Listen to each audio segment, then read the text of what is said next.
moi c'est bon. Donc on va vous faire voir la procédure de démarrage pour un moteur 4 temps. Elle est à peu près comme celle d'un 2 temps.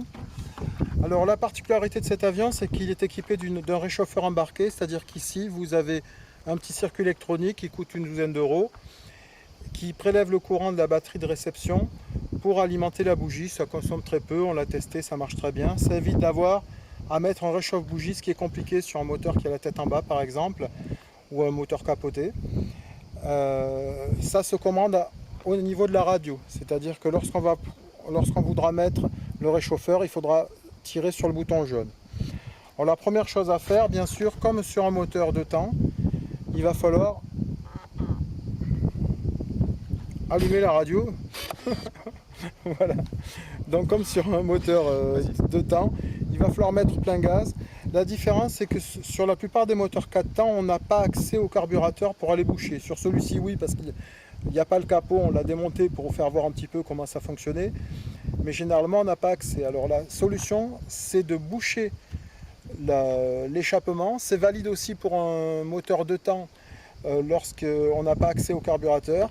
Et on va brasser donc un premier tour, un deuxième tour, un troisième tour, voire même un quatrième, là, de façon à appeler le carburant. Et bien sûr, ensuite, on brasse.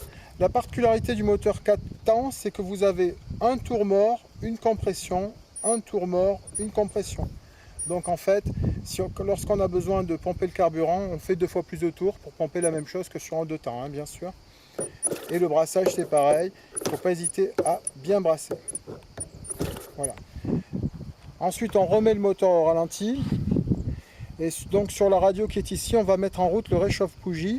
On aurait pu le brancher, c'était la même chose. Hein. Réchauffeur au ralenti. Là, c'est la position pour le ralenti, pour sécuriser le ralenti. Réchauffeur au maxi. Et là, c'est réchauffeur au maxi, c'est-à-dire pour le démarrage.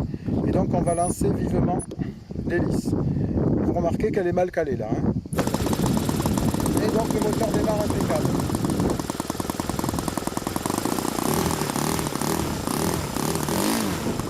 Voilà. Et avec, bien sûr, après, on arrête le réchauffeur et il va caler. Même pas.